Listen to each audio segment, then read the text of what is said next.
name is Alicia Jensen. My name is Randy. My name is Amy Pugsley. I am from Saskatchewan, Canada, and I've been in Egypt for 3 years. I'm from Ohio originally, and this is my 6th year teaching at AIS. I have been in Egypt for 2 years, and I'm from the Florida Keys. I was teaching in the Florida Keys. I was teaching at an international school in the Dominican Republic. Been at AIS twice. The first time before I came, I was in Brazil and Puerto Rico. Then I left Egypt and went to China for 4 years, and now I've been back again for 4 years in AIS. The Dominican didn't work out the way I wanted it to, and I was looking for another international opportunity, and in my searches found Egypt and thought it would be a great adventure. I just like Egypt. I think overall better than China, or at least Cairo better than Shanghai. I started applying for jobs. I was just ready to get out of the United States, and I interviewed with the old director here, and he was wonderful, really made me feel comfortable, offered me a job. It was the first job I got offered, and I jumped right on it. My favorite part about living in Egypt is definitely the price of everything. It's inexpensive to live here. It's easy to pop around to other countries because you're very close. Egypt is a great place to travel from. Lots of opportunities to travel to Asia, to Africa, to Europe. The nice thing about Cairo from here is that in 1 hour you can be at the beach at the Red Sea. The biggest negatives or downsides of Egypt is definitely noise and the people's liveliness. They typically stay up pretty late and tend to keep you up. I'm a teacher who likes to go to bed at 8 o'clock, and people are outside banging drums and doing things at 10 o'clock at night that you typically wouldn't get in the United States. The winters are very cold. For moving international, the expectation is a tropical experience where you have summer 12 months of the year. The truth is that the winter is cold, and I really dislike that.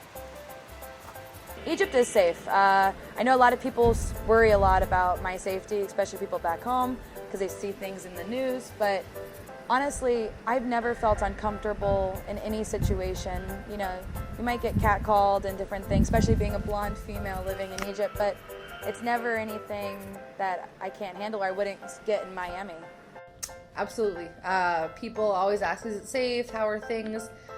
In 3 years, there's been, a handful of things that have happened. None of them have affected me or anybody that I've worked with or any of our students. So.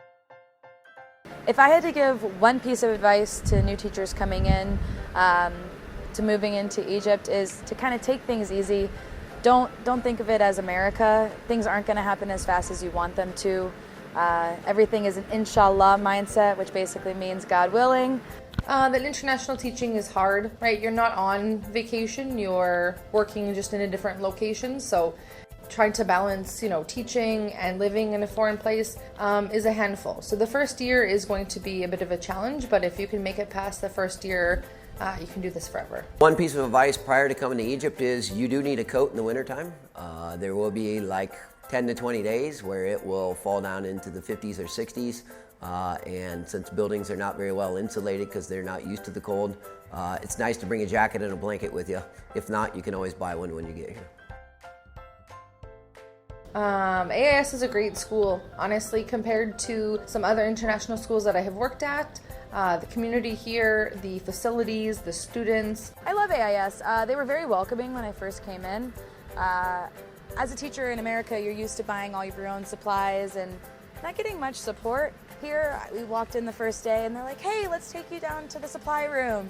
And they walked us in this huge, ginormous room that just has all of these things. And they're like, you can have anything you want out of here. You just got to fill out this form. And they wanted to take us around to lunch and do all of these things. And I just really, from the minute I got here, with staff and with students, I felt like I was family. Yeah, the school's been great at supporting the Green program. They provided the funding that we've needed.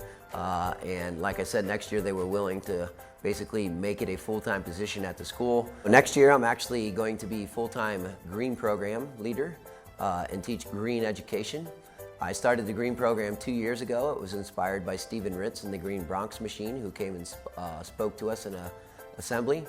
And from there now the program has grown to where next year they're going to make it a full-time teaching position, and I will be teaching elementary to high school Green education. So it goes to show that if you want to try new innovative educational practices, the school is very supportive of it.